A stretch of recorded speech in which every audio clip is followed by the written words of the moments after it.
बिस्मिल्लाहिर्रहमानिर्रहीम। अस्सलाम वालेकुम नाज़रीन। शाम का वक्त है, दिसंबर की ये शाम है और आज हम पहुंचे हैं हमारे गांव में। ये फ़िश फार्म है, माशाल्लाह फ़िशरी का बड़ा अच्छा यहाँ पे स्टाफ है। इस फ़िश फार्म के ऑनर जो है हम उनसे मिलेंगे। ऑनर का नाम है जनाब राजा ज़ाहिद इकबाल गखड़ साहब, कदरी की मशहूर समाजी और सियासी शख्सियत है। तो आए हम उनसे मिलते हैं आज। अस्सलाम वालेकुम। तो कैसे आप? बिल्कुल ठीक है। सेहत कैसी है आपकी? सबसे पहले तो आपका शुक्रिया जो आए हैं, तो मुझे इस बात की खुशी है कि चलो मीडिया वाले भी इस तरह जो है बयान कर रहे हैं। जी इंशाल्लाह हम माशरे में हर उस अच्छे स्टेप को हम उसकी कवरेज देंगे। मैं तकरीबन ये 3 साल से ये काम कर रहा हूँ, तो अल्हम्दुलिल्लाह पहले तो नया था, अभी दूसरा साल तीसरा ठीक जा रहा हूँ। इस साल तो माशाल्लाह बहुत कामयाबी है। अभी हम थोड़ा हम लेके जाए फार्म की तरफ, हमें फार्म दिखाएंगे। ये तालाब की किस्में कौन सी है, किस तरह तालाब बनाए आपने और किस तरह स्टार्ट किया आपने? 8 फार्म बनाए जी। ये बनाए तो 16 थे पहले, 8 वो नहीं कामयाब है, तो ये माशाल्लाह कामयाब है। अच्छा। ये डैम का ही पानी है सारा, ठीक। नहर का, ये सैम का पानी है। सही। तो मैंने कहा ये ट्राई करेंगे जातना वालों को अपने इलाके को कम से कम आपकी मछली मिल सके। बहुत अच्छी काविश है आपकी। मंगला वाली जो मछली है वो 90% जो पाकिस्तान में जाती है, 10% लोगों के नसीब में। तो ये फार्म ही चल रहे हैं पाकिस्तान के इधर भी। तो मेरे तो ये है कि जितने भी लोग हैं जिनके पास गैर आबाद ज़मीनें हैं, वो फिशरी की तरफ आ जाएँ या ज़मींदारी की तरफ, तो इंशाल्लाह बहुत बरकत होगी। मैं तो माशाल्लाह बहुत पैसे कमा रहा हूँ। घर वालों को कम से कम 3-4 महीने फ्री खिलाऊँगा, दोस्तों यारों को खिलाऊँगा, पैसे कमा रहा हूँ। आप लोग इधर आएँ, थोड़ी सी इन्वेस्टमेंट करें तो अल्लाह ताला बरकत डालें। तो माशाल्लाह अंकल, आपने ये अपना बिज़नेस शुरू किया है, ये स्टेप आपने कितने अरसे से लिया था और कैसे आपके जहन में आया कि हम इलाका को किस तरह फैसिलिटेट करें, इलाका के लोगों को किस तरह सहूलियात से आशना करें? देखें अली भाई, मैं ये 3 साल पहले ये गैर आबाद ज़मीन थी, तो जब मैंने शुरू किया तो सब लोगों ने मेरा मजाक बनाया। तो सब ने कहा यार इसका दिमाग नहीं काम कर रहा था, कि इसका स्कोप नहीं है, इसका फ्यूचर में स्कोप नहीं है इसका। तो बंजर ज़मीन थी, सैम ज़्यादा, तो मैंने कहा चलो इसको ट्राई करते हैं। ठीक। तकरीबन मेरा ज़्यादा इन्वेस्टमेंट भी नहीं, 20 लाख रुपये मेरी इन्वेस्टमेंट हुई थी। तो पहले साल नो प्रॉफिट नो लॉस हुआ। तो अभी इंशाल्लाह बहुत अल्लाह की मेहरबानी से बहुत बचत है। अच्छा, अभी आप अर्निंग कर रहे हैं? बिल्कुल इंशाल्लाह। ये 3 महीने में अपनी मच्छी निकाल के अपने पॉइंट पे, जो मच्छी आपको 450 की मिलती है मोटी, जो बड़े साइज़ की है, वो मैं 300 रुपये किलो अलान है बोले। जो 200 रुपये वाला फ्रॉड है वो मैं 100 रुपये, क्योंकि वो खाने काबिल ही नहीं है। वो जो लिखा था 200 रुपये किलो, वो सब फ्रॉड है। मीडिया के जरिए उनको जो पागल बना रहे हैं उनको समझाएं। उनको बड़ी मच्छी जो है वो है ही नहीं। बड़ी मच्छी वो खरीद के 350 तो 200 रुपये दे सकते हैं, नहीं इसका मतलब फ्रॉड है। वो छोटी मच्छी जो खाने के काबिल ही नहीं, सारे कांटों वाली, वो 200 रुपया 150 रुपया। तो आवाम को चाहिए जो बोर्ड गए उसको कहे जी बोर्ड तुमने लगाया था, मैं ये वाकई 200 रुपया किलो मोटी मच्छी की, फिर आपको पता चलेगा असली। मैं पाकिस्तान में, क्योंकि मैं भी तो पाकिस्तानी हूँ, कश्मीर तो पाकिस्तान का हिस्सा कुछ है, मैंने सोचा कि ये मच्छी मैं पिंडी दे रहा हूँ, गुजरावाल दे रहा हूँ, तो मैं अपने इलाके को क्यों फायदा। तो अच्छा, हमारा तो ये था कि पूरी गाड़ियों की गाड़ी। आप हमें बताएं, थोड़ा बहुत इन्फॉर्मेशन दें। ये जो आपने बनाए हैं पौंड, इन पौंड की डेप्थ कितनी है? ये तकरीबन 10 फुट है। 10 फुट है। 5-6 भी हो तो कामयाब है। ठीक है। और ज़्यादा हो तो बहुत ज़्यादा ग्रोथ करती है। अच्छा, डेप्थ जितनी ज़्यादा होगी ग्रोथ जो है, प्रोडक्शन जो है वो उतनी ज़्यादा होगी फिश की। ठीक है। दूसरा नस्ल है, खुराक है, इसका अपनी खुराक होती है। एग्जैक्टली। तो इसके लिए आपने कितना एरिया मुख्तस किया? ये मैंने 100 कनाल मेरी है ये फार्म बना हुआ फिशरी के लिए। वैसे कश्मीर में गवर्नमेंट आज़ाद कश्मीर में 1 कनाल से ये शुरू किया था। वो भी ये फिशरी वाले मेरी वीडियो देखेंगे, मेरी जद्दोजहद कभी मैं इसको 8 कनाल पे गवर्नमेंट से लेकर रिक्वेस्ट करके कनाल का जो है ना बहुत बेनिफिट है। अभी गवर्नमेंट तकरीबन ये 8 कनाल। अभी जो है हमने राजा साहब से एक इनिशियल इन्फॉर्मेशन ली है, फिशरीज उन्होंने किस तरह स्टार्ट की पौंड के वाले से, और जो उनकी प्रोडक्शन है। जो हमारे बाकी सवालात हैं, हम चलते हैं अभी इनके डेरे पे। तो वहाँ पे इनके जो डेरे के जो इस वक्त जो है शाम के टाइम पे मुख्तलिफ अमायदीन इलाका भी मौजूद होते हैं इस वक्त। तो आए हम भी उनसे एक साथ जो बाकी मुलाकात है वो डेरे पे जाके करते हैं।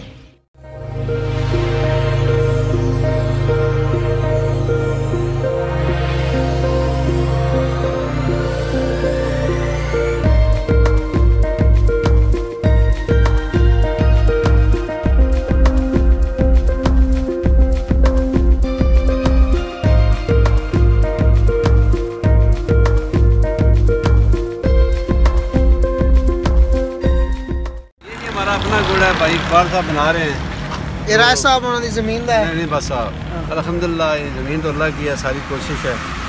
ये गुड़ भी देखें माशाल्लाह बहुत अच्छा स्पेशल ये सामने पकड़ें जी अली भाई, ये देखें जी, अगर आप खाना चाहें तो खा भी सकते हैं जी। हाँ खाएं हाँ बड़ा अच्छा टेस्ट है। ये जातना का गुड़ है, आए इधर मिलेगा। तो मेरे भाई इकबाल है, ये बना रहे हैं इंशाल्लाह ये 3 महीने ये भी मछली के साथ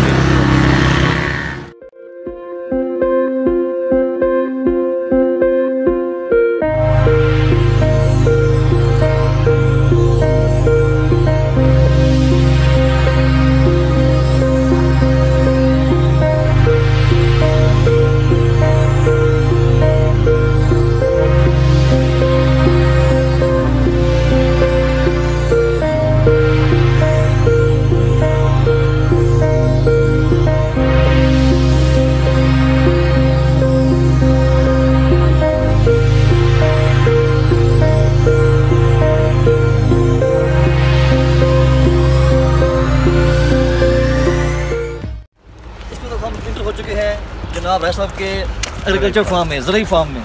माशाल्लाह जी बहुत ज़रूरी वसी रेज़ फार्म है और चारों सौ देखें जी किस तरह ये ग्रीनरी है, सब्ज़ा है। एक तरफ कमाद के जो है वो फसल यहाँ पे जो है वो तैयार खड़ी है, फ्रेश सब्ज़ी, गंदम जी जो यहाँ पे काश्त हो चुकी है।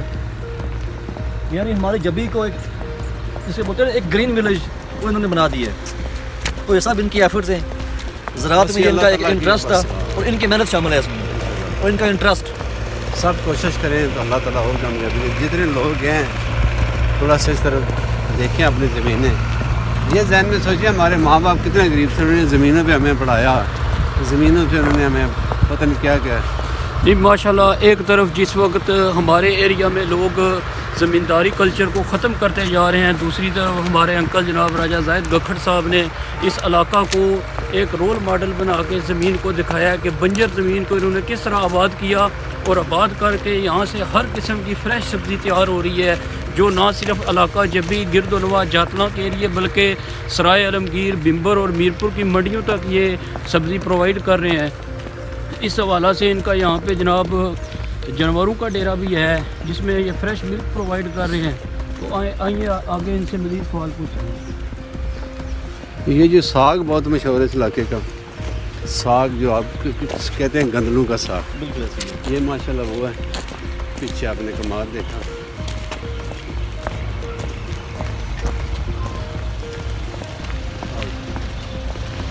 हाँ जी और जी इधर गुंटा दो गुंटा आ जाओ आ जाओ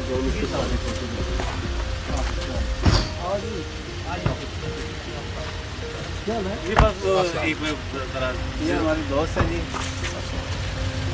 ये आए हैं हमारे फार्म के, उनका शुक्रिया। बैठे ना आप, कैसे हैं आप? जी व्यूअर्स आप देख रहे हैं कि जो है डेरे पे इनके गेस्ट यहाँ पे मौजूद आए हैं, उनको वेलकम कर रहे हैं। तो डेरे पे जो है ना अक्सर इनके जो गेस्ट होते हैं दोस्त अहबाब उनका जो है यहाँ पे आना जाना यहाँ पे लगा रहता है। अच्छा हो जाए, तो बहुत ही जो है एक ज़बरदस्त पॉइंट है।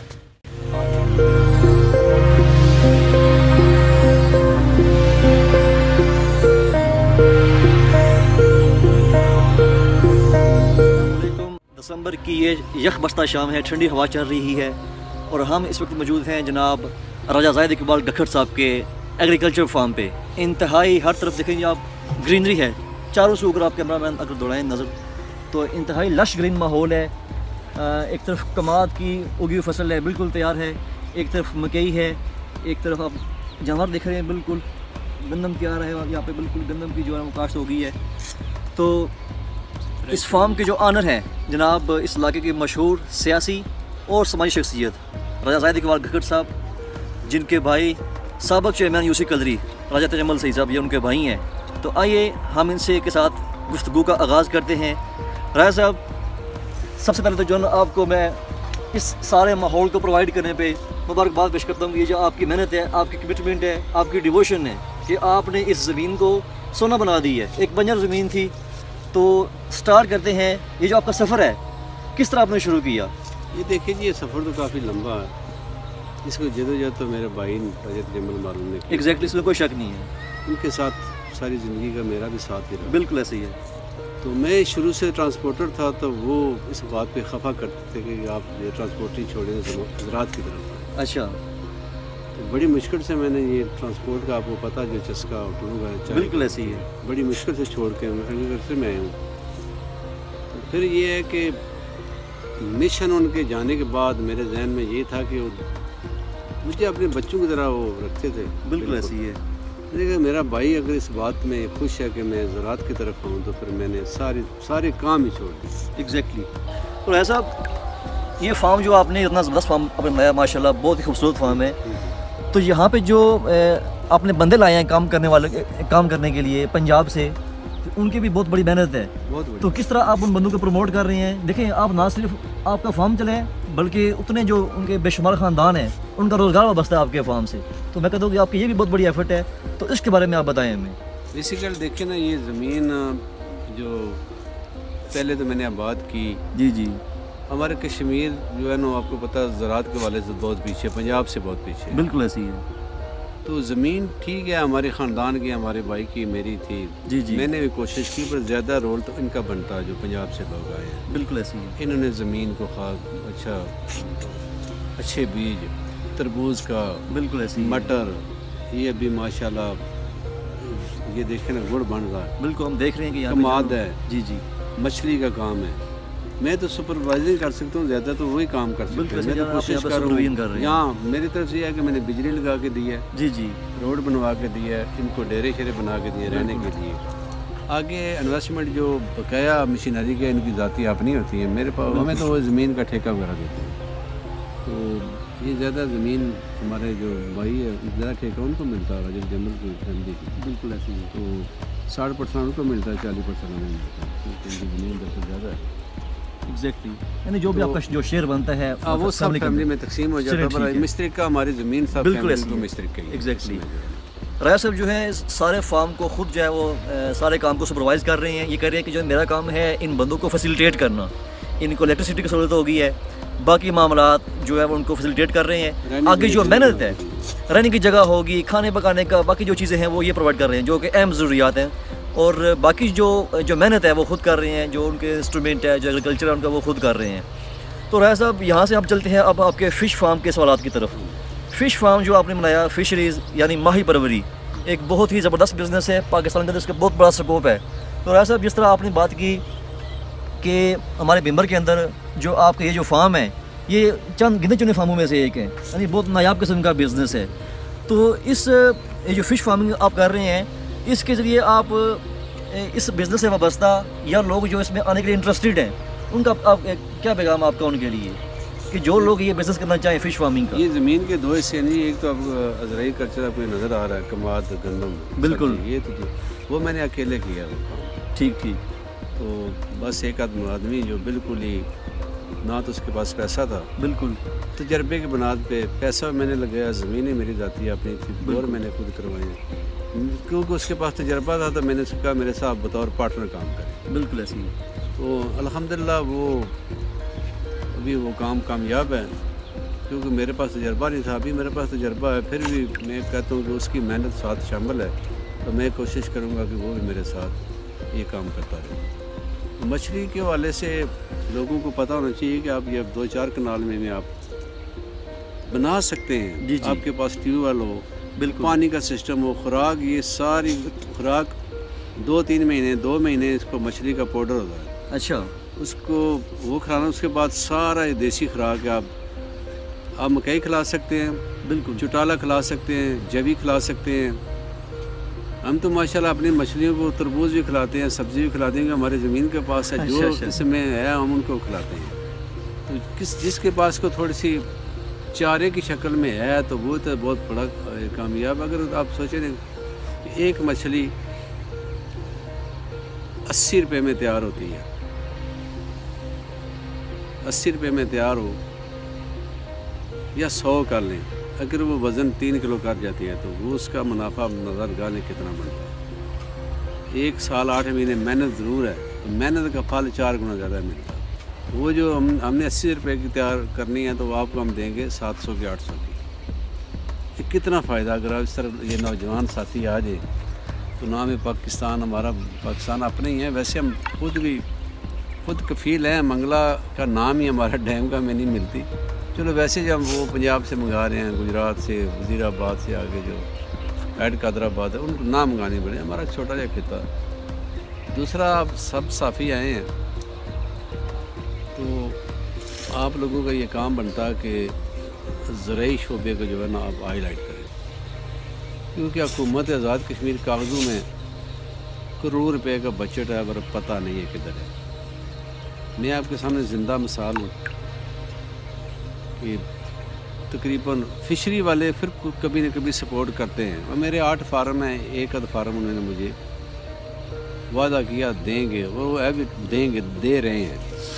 दूसरा, ज़राअत के वाले से हमें तो कुछ मिला नहीं, पता नहीं आम कुछ कागज़ों में करोड़ों रुपया ये सालाना बजट है इसका। हुकूमत पे दबाव डालें हैं कि आप किसानों के लिए क्या करें, सिवाय आप लॉकडाउन, कोरोना, ये वो बहाना करके टाइम गुजारें।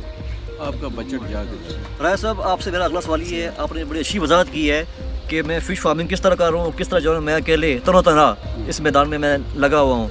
गवर्नमेंट ने आपको कितना फैसिलिटेट किया, खास तौर पर जो हमारा जो फिशरीज डिपार्टमेंट है? हाँ, ये है कि क्या उन्होंने कभी आपके फार्म का विजिट किया? अच्छा, एक दफ़ा इन्होंने को तकरीबन 1.5 लाख रुपया मुझे दिया था। अभी भी उन्होंने मुझे एक फार्म की मेरी उन्होंने स्कीम रखी है। अच्छा, फार्म के स्टार्ट पे उन्होंने आपको ये 1.5 लाख रुपया ग्रांट दी थी, आपको इनकरेज किया था और आपको हौसला अफजाई की थी? बिल्कुल, वो सरदार मीर अकबर साहब थे और जो उस टाइम मिनिस्टर थे फिशरीज के, वाइल्ड लाइफ के, वो थे। और ये साजिद साहब हैं, नईम साहब हैं।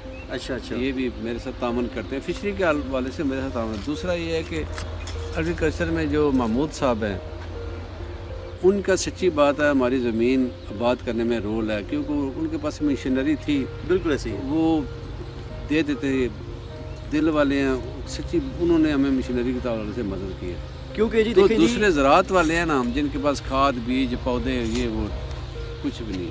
देखिए जी, इतना बड़ा फार्म है तो इसके लिए जो है वो जदीद जो इंजीनियरिंग है, जदीद जो होता है ना इंजीनियरिंग, जो जदीद मशीनरी है, उसका होना बहुत ज़रूरी है। तो कहते हैं कि हमारे एक दोस्त हैं, वो मुझे जो है बड़ा अच्छा सपोर्ट कर रहे हैं इस सेक्टर में, एग्रीकल्चर में।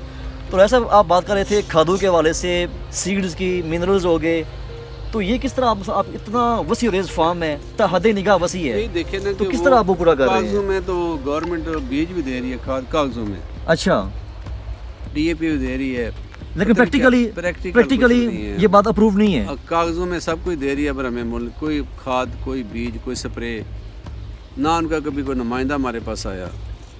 तो ये जंगलात वाले अभी उन्होंने तावन किया मुझे, उन्होंने एक पौधे फलदार दिए हैं पिछले साल। आबद साहब हैं, नुमान साहब हैं, नसीर, उन्होंने मुझे नीचे मैंने लगाया, उन्होंने मुझे पिछले साल अच्छा पौधे दिए। उनका शुक्रिया, जो मुझे को सपोर्ट करेगा मैं उनका शुक्रिया अदा करूँगा। जो नहीं कर रहा मैं आपके सामने। राय साहब ने अपने तमाम फैसिलिटेटर्स का, अपने तमाम सपोर्टर्स का, जितने भी बंदे जो जिनके इनके साथ अच्छी कोऑर्डिनेशन है, अच्छी कोऑपरेशन है, ये उनको अप्रिशिएट करते हैं और इनका शुक्रिया अदा करते हैं। राय साहब ना सिर्फ एग्रीकल्चर जो ज़राअत है, जो ज़मीन है, बल्कि एक्वाकल्चर यानी पानी जो आबी हयात है, आपने इन दोनों को मेंटेन किया हुआ है। तो राय साहब की गुफ्तगू से हमें यह मालूम होता है कि ना सिर्फ एग्रीकल्चर का स्कोप मौजूद है कश्मीर के अंदर, बल्कि एक्वाकल्चर यानी आबी हयात यानी फिशरीज़ का भी एक बहुत ही वसी स्कोप मौजूद है, बशर्ते कि इंसान कमिटेड हो, इंसान के अंदर एक क़ुव्वत इरादी हो, इंसान के अंदर एतमाद हो। तो राय साहब मेरा अगला सवाल है आपसे मछली के हवाले से। देखिए जी नाजरीन, मछली जो है ये प्रोटीन का बहुत बड़ा ज़रिया है। राय साहब गवर्नमेंट ने अक्सर एक कैंपेन भी शुरू की थी इस एक बात के ज़रिए कि मछली खाएँ, मछली पालें और माशरे के अंदर से प्रोटीन की कमी को दूर करें। तो मैं तो कहता हूँ कि ये आपकी बहुत बड़ी सर्विस है, बहुत बड़ी आपकी कमिटमेंट है इंसानों के साथ कि आप उनको एक बड़ी अच्छी ग़िज़ा दे रही हैं। मछली जो है ये प्रोटीन से, मिनरल से भरपूर ग़िज़ा होती है। तो मैं कहता हूँ कि आपकी बहुत अच्छी सर्विस है। फिशरी के वाले से 2-4 बातें मैं करना चाहता हूँ कि 2 साल पहले हमारे मिनिस्टर साहब पहले जो अभी तो नए आए हैं, पहले मीर अकबर साहब थे, उन्होंने महकमे वाले ने प्रोग्राम रखा मीर पर, उन्होंने मुझे इनवाइट कर लिया। तकरीबन कोई जंगलात वालों और फिशरी का मुशतरका था। तो एक नाल का फार्म जो है ना, वो एक मुलाजम को 15,000 रुपया देना पड़ता था। तो साल बाद गवर्नमेंट 1 लाख रुपया सपोर्ट कर रही थी, जेब से वो 3 लाख खर्चा आता था। तो वो सारे महकमे की मर्ज़ी थी कि स्टेज पे आके ना तो हमारी तारीफ़ें करें, जंगलात वाले वो तो बकाया लोगों ने तो की, तो मैं थोड़ा सा बिल्कुल ही बकरी टाइप का हूँ। तो मैंने उन्हें कहा मुझे स्टेज पे ना बुलाएं, आपकी मेहरबानी है। आप ठीक है, मैं आपने बुलाया मैं आ गया हूँ। जब उन्होंने मुझे ज़बरदस्ती कहा जी को 2-4 लफ्ज़, तो फिर मैं गया हूँ। मैं सरदार मीर अकबर साहब को कहा जी कि मैं पहला इंसान हूँ जो सच्ची बात करूँ।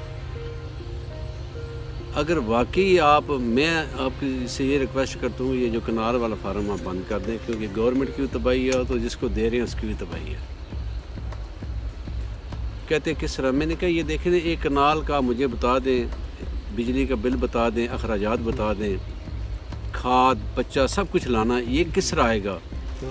इसकी आमदन साल की 3 लाख रुपए नहीं बनेगी तो 5 लाख खर्चा कौन देगा? तो फिर आप तो नुकसान करें, गवर्नमेंट का भी 1 लाख रुपए जेब से दे रहे हैं। तो ये बंद कर दें। अगर आपने करना तो इसको 8-10 कनाल पे ले जाए। राय साहब की टीम ने माशाल्लाह अभी हमारे लिए फ्रेश मिल्क की चाय लेके आ रहे हैं। तो इसके बाद राय साहब का कहना है कि इंशाल्लाह इसके बाद अपने ही फार्म की फ़िश भी खिलाई जाएगी टीम को। तो आइए पहले चाय का टेस्ट करते हैं, तो साथ ही इसके साथ साथ राय साहब की अच्छी गुफ्तगू जारी रहेगी।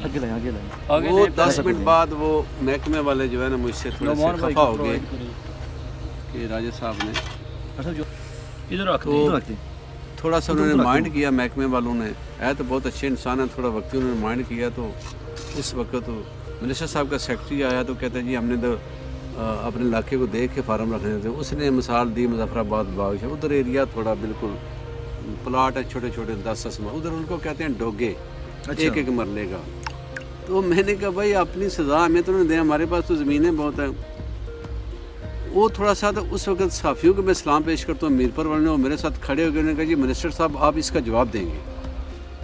तो मिनिस्टर साहब समझदार थे, वो सियासतदान थे, उन्होंने कहा जी 2 मिनट मुझे मौका दे मैं आऊँगा। वो मिनिस्टर साहब आए तो उन्होंने ऐलान किया, ये राजा साहब ने ठीक है कनाल में नुकसान है देने वाले को लेने वाले दोनों का। उन्होंने 8 कनाल का फार्म गवर्नमेंट का भी इंशाल्लाह को तकरीबन 100 फार्म नामा बन रहा था। मैं शुक्रिया बंदे के पास अगर रकबा वसी है तो वसी रकबे पे करे, जरूरी नहीं है कि कनाल पे करे। 20-20 कनाल का बिल्कुल ऐसे ही है। तो ये आपका अच्छा पॉइंट था साफियों के सामने। मछली के वाले से जो आपका सवाल है, हाँ जी, प्रोटीन की अहमियत जो पूरी कर रहे हैं, हमारी ग़िज़ाई कमी है, छोटा गोश्त बहुत महंगा, मुर्गा तो वैसे जो 40 दिन का तो उसने क्या किसी को जवान करना। वो मछली ये नौजवान ख़ास करके खाएँ। मुर्गे जितनी ये कीमत है 2-3-4 महीने हैं तो अपनी सेहत क्षेत्र बनाए। आपको पता है वैसे ये मोबाइलों वाली टीम जो है ना वो ये कमज़ोर है खुराक के वाले से। तो मेरी रिक्वेस्ट है नौजवान असल से कि ये प्रोटीन की तरफ आएँ, प्रोटीन आपकी कमी है इसको थोड़ी दूर करें। दूसरा मेरा ये है कि मेरे जितने दोस्त यार हैं जो मछली खाना चाहिए, मैं इनके वाले से उनको खुली दावत देता हूँ आएँ। एक तो मेरे बेटे की शादी है, उसके हवाले से मेरे पास ये 3 महीने का सीज़न है, कोई भी टाइम फिक्स कर लें, इंशाल्लाह आपको अच्छी मछली खिलाएंगे। मेरा नंबर सबके पास है, खाली एक फ़ोन मार के बता देंगे हमने किस दिन आना बस। फार्म के फ्रेश दूध की गर्मा गर्म चाय से हम महसूस हुए हैं इंतहाई ठंडी शाम में। राय साहब आपका बहुत शुक्रिया। ये भी एक जो है एक कुदरती नेमत है और इसका मौजब आप बनी है, आपको जो सेटअप है। अभी आपको मछली इंशाल्लाह खिलाएंगे गर्म गर्म, ठीक है इंशाल्लाह।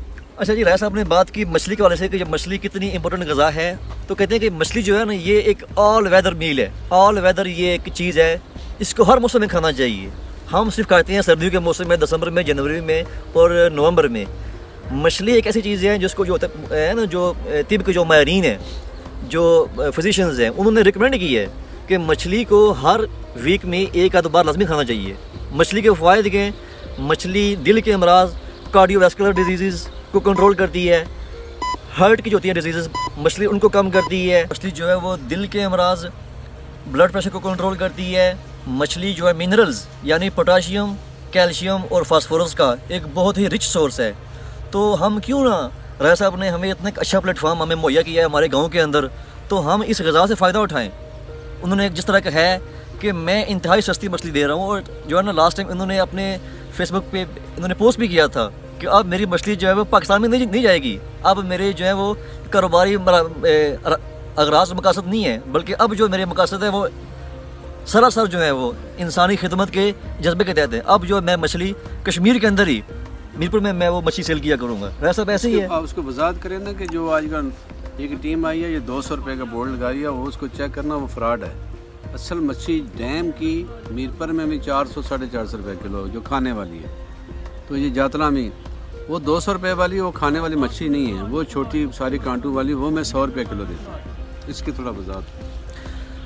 जिस तरह राज साहब ने कहा है कि आजकल ये तरह तरह के जो ठगी फ्रॉडी आए हुए हैं आगे पीछे, जिस तरह वो कहते हैं कि जाने ये 200 का पीस है, ये 150 का पीस है, ये सब फ्रॉड है, उसमें कोई गज़ाइयत नहीं है, वो सेहतमंद मछली नहीं है, वो छोटी मछली है। जिस तरह राज साहब कह रहे हैं, तो अच्छी मछली जो है जिस तरह वो सेल कर रहे हैं, इंतहाई ताकतवर, गज़ाइयत से, प्रोटीन से भरपूर मछली जो है, बड़े साइज, जी वो जो बड़े साइज़ की मछली है, वो ये अच्छे जो है वो रेट्स पे दे रहे हैं, ऐसे रेट्स पे जो कि मुनासिब हैं, जो कि एक्सेसिबल रेट्स हैं। आज की इस गुफ्तगू से हमने जो ये जाना कि राज साहब एक अच्छे एग्रीकल्चरिस्ट भी हैं, अच्छे ये एक फ़िश फार्म के ऑनर भी हैं, इनका जो है वो एक अच्छा इनका ट्रेंड इन्होंने सेट किया है एग्रीकल्चर के हवाले से।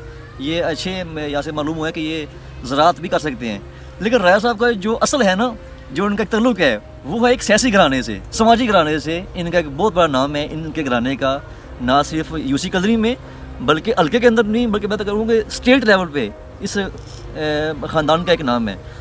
तो राजा साहब से हम बात करते हैं जो हमारे मौजूदा जो सियासी लाते हैं, ख़ासूसी तौर पे हमारे अलका साद बिम्बर के, अपने ग्रुप के वाले से भी राजा साहब का तल्लुक़ जो कि चौधरी अनवारुल्लाह ग्रुप से है। इस ग्रुप के ये अहम सरगर्म कारकुन हैं और एक की पॉलिटिकल फिगर भी हैं इस हल्के के। तो राजा साहब क्या पैगाम देना चाहेंगे आप फ्यूचर में अपने हल्के के वाले से? मेरा पैगाम ये है कि अनवार भाई अली, मैं तो आपका जानसार साथी हूँ, तो मेरी रिक्वेस्ट ये है कि आप कोरोना से नहीं मरेंगे, बाहर निकलें, लोगों से रब्ता करें। तो मैं तो सियासी आखिरी कारकुन होगा जो आपके साथ आखिर तक चलूँगा, मैं नहीं आपको छोड़ सकता। तल्ख बात मेरी ज़रूर है, तो मेहरबानी करें, लोगों के घरों में जाया करें, मिला करें। कारकुन आपसे खुश नहीं है, मीडिया के ज़रिए मैं सख्त बात नहीं करना चाहता, तो आप मेहरबानी मेरी छोटी को बड़ा समझें, आप जनाजे में जाया करें, लोगों के घरों में जाया करें। कोई आपको अल्लाह ताला जो है ना, जिस ज़िंदगी मौत अल्लाह के हाथ में है, तो आप मेहरबानी करें ना। हम तो आपके साथ आखिरी कारकुन, जो आखिरी नहीं होगा वो समझे जब सारी दुनिया छोड़ जाएगी, मैं नहीं आपको छोड़ूंगा। राजा साहब की जो समाजी खिदमात हैं वो भी काबिल तारीफ़ हैं और लायक तहसीन है। लास्ट टाइम जो अर्थक्वेक आया था, तो इस अर्थक्वेक के अफेक्टीज़ के लिए, उनके मुतासरीन के लिए इन्होंने हाउसिंग सोसाइटी में, जो उनकी हाउसिंग सोसाइटी है जिसको ये ऑन कर रहे हैं, वहाँ पे उन्होंने मुतासरीन के लिए जिनके घर जो महरूम हो गए थे, उनके लिए इन्होंने फ्री प्लाटिंग का ऐलान भी किया था। तो मैं कहता हूँ कि बहुत बड़ी एफर्ट थी। तो राजा साहब की ये जो इनके समाजी खिदमात हैं, मैं इनको सलूट करता हूँ। राजा साहब हल्के के जो नौजवान हैं, जो ग्रेजुएट्स हैं, जो पढ़े लिखे नौजवान हैं, उनके लिए आपका पैगाम? मेरा ये पैगाम है कि मायूस ना हो। आप पता हमारे ग्रुप से थोड़ा से मायूस हैं, तो नौजवानों को मैं ये बताना चाहता हूँ कि हमारे ग्रुप के जो लीडर हैं ईमानदार हैं, नुक्स उनमें बहुत हैं, वो मैं मानता हूँ। वो नुक्स इंशाल्लाह दुआ ही हम कर सकते हैं कि दूर करें। दूसरा ये है कि आपको ये फ़ख्र होना चाहिए कि ये करप्ट नहीं है, ये ईमानदार है। राइजुल करैन की फैमिली ईमानदार है, अनवारुल्लाह के चौधरी सोबत, मुझे तो फ़ख्र है कि ये ईमानदार लोग हैं। और इंशाल्लाह आज का ये हमारा विज़िट, इस एग्रीकल्चर फार्म का जो विज़िट था, इंतहाई शानदार रहा। हमें बहुत कुछ सीखने का मौका मिला। राजा साहब ने जिस तरह बताया कि किस तरह वो फ़िशिंग से अपना जो रेवेन्यू है वो भी जनरेट कर रहे हैं, बल्कि ह्यूमैनिटी को भी वो सर्व कर रहे हैं, और साथ इस फार्म से भी। तो मैं एक शेर पे आज के इस प्रोग्राम का एंड करूँगा, और राजा साहब की जो खिदमात हैं, जो उनकी कमिटमेंट है, जो उनकी एफर्ट्स हैं, उसको मैं ट्रिब्यूट पेश करूँगा। शाकिर शुजाबादी राजा साहब मुल्तान के बड़े अच्छे शायर हैं, वो जो है ना वो मिडिल क्लास तबके के शायर हैं। तो वो लिखते हैं मेहनत के बारे में, क्योंकि ये मेहनत कर रहे हैं ना। तू मेहनत करते मेहनत दा सिला जाने खुदा जाने, तू मेहनत करते मेहनत दा सिला जाने खुदा जाने, तू डीवा बाल के रख जा, तू डीवा बाल के रख जा, आवाज़ आने खुदा जाने। राजा साहब बहुत शुक्रिया आपका। मुल्ला जी, ये इनसे एक दफ़ा इनकी हाथ के आप खाएँगे, आपको मज़ा आ जाएगा। दूसरा ये है, ये सस्ती है, ये को 800 रुपये किलो नहीं, सस्ती मछली आपको खाएँगे। दूसरा इस पर कोई केमिकल नहीं इसमें डाला हुआ, खाद वगैरह ये सब देसी खाद से। हमारा अभी वापसी का प्रोग्राम था, लेकिन राजा साहब ने कहा कि आप हमारे फार्म पे आए हैं, आपने हमारे फार्म को इतनी कवरेज दी है और हम आपको अपने फार्म के स्वाद न खिलाएँ, तो हम इनके पुरज़ोर इसरार पे अभी जो है इन्होंने फ्रेश फ़िश जो थी इनके फार्म की, वो वहाँ पर जो है वो फ्राई करवा रहे हैं हमारे लिए। राय साहब आपको बहुत शुक्रिया इस खातर नवाजों का। शुक्रिया इनका जी जो आपको दे रहे हैं। मिर्ज़ा साहब जो यहाँ पे इनके कुक हैं, जो यहाँ पे नासिक की जो वो इंचार्ज हैं, बल्कि इसके इंचार्ज हैं इसके फिश तमाम के सेल पॉइंट के, जो उनका बायर जो है सब्ज़ी वाला जो फ्रूट फार्म है उसके भी और फिश के भी यही इंचार्ज है। राय साहब का और इनकी आपस में बड़ी अच्छी कोऑर्डिनेशन है, बड़ी अच्छी कोऑपरेशन है। राय साहब आपको बहुत शुक्रिया।